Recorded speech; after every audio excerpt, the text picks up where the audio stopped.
What up, everybody? Just coming back with another video. I got the top 5 things to do in case and helping with your recovery long COVID. And number 5 would probably be to find a routine and stick with it. Stick with your routine. I mean, you may alter it, but stick with what works. Um, and once you find that what works, it's probably going to take some tweaking, some changing, some mixing here and there. But for the most part, stick with the foundation. Once you find out what works, stay with that, man. Stick with that routine because it's going to help. I mean, whether it's natural medicines, herbs, whatever, it is. As far as your routine from day to night, just stick with that routine.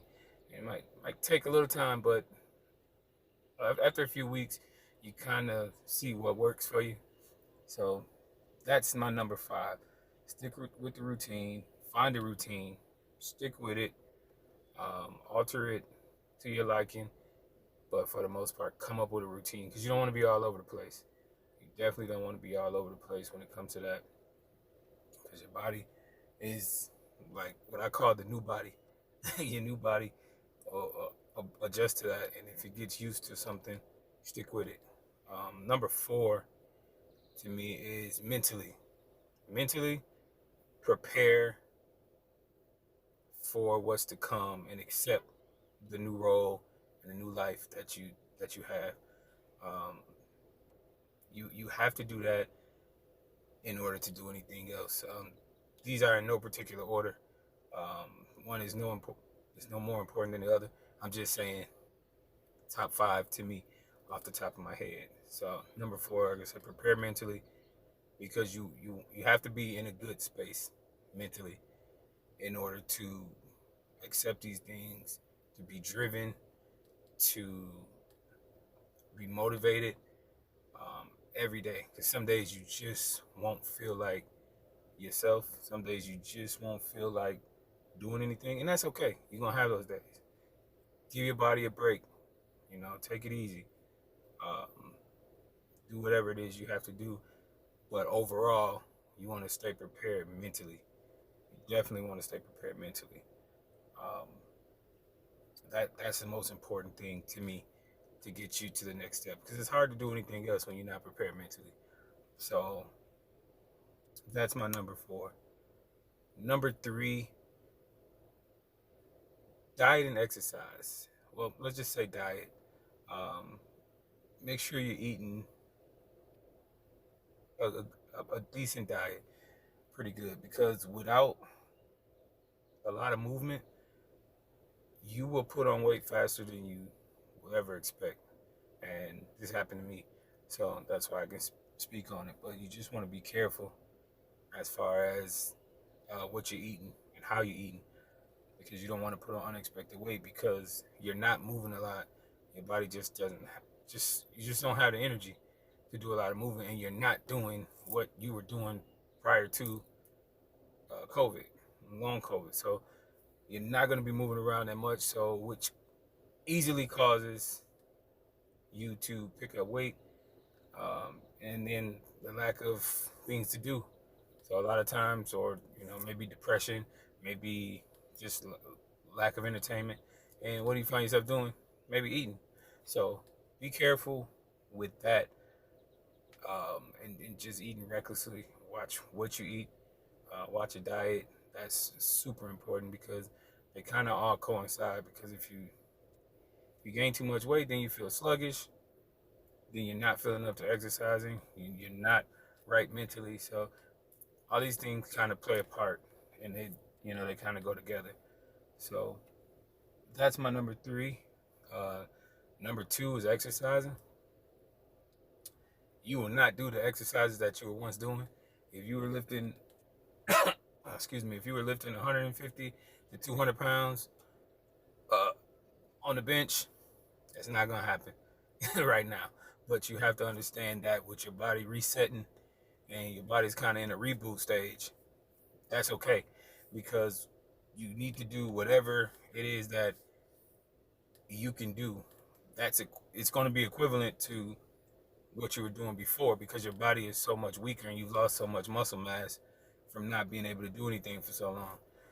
So if it's only 25 pounds that you can do, that's cool. Fine, that's fine. Do that because that will add up, and it will eventually, equate to what you were doing before, and you can build off that. But definitely find an exercise routine that works for you. Um, thank God I had physical therapy and occupational therapy that helped me a lot with building my strength. I've seen a huge difference in a month um, with them. So thanks to Arnold, my physical therapist. Thanks to Kathy, uh, my occupational therapist. I appreciate what you guys did for me. But yeah, find a routine. If you don't have a therapist to show you what exercises to do, you can always look them up online. You could always get ideas from YouTube.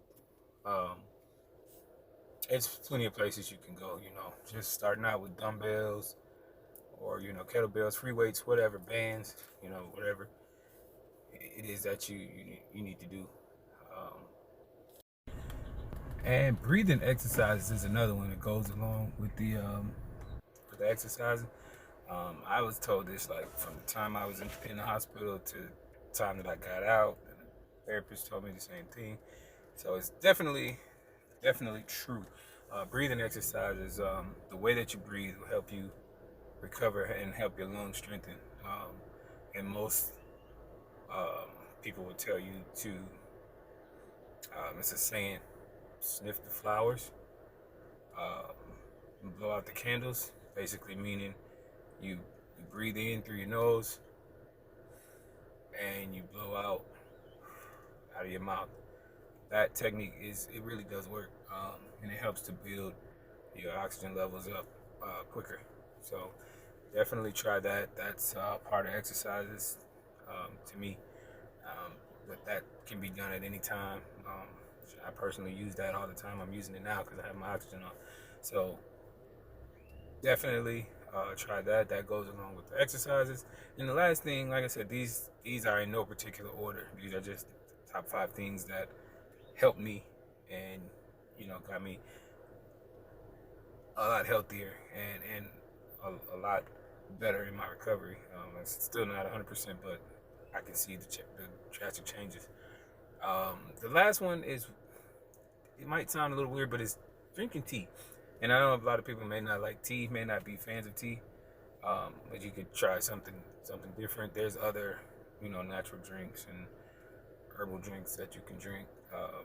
But tea is one of the routine things that I had. I'm not a coffee drinker at all, so I can drink it, but I'm not a coffee drinker. But tea helped me. Natural tea, there's so many kinds. Herbal tea, there's vitamin C, turmeric is a good one. Turmeric, lemongrass. These are all things and natural herbs that are really good when you look up studies for lungs and recovery and inflammation, and these things help. So tea is a big one to me. I would recommend that. There's so many different kinds. There's flavored teas. I personally like to cut up lemon or orange peels in mine, make it stronger. You get some of the vitamin C. I've mixed emergency, which is another vitamin C booster, immune system booster. It's so many things you can do, but those are just some of my recommendations, and that's my top 5.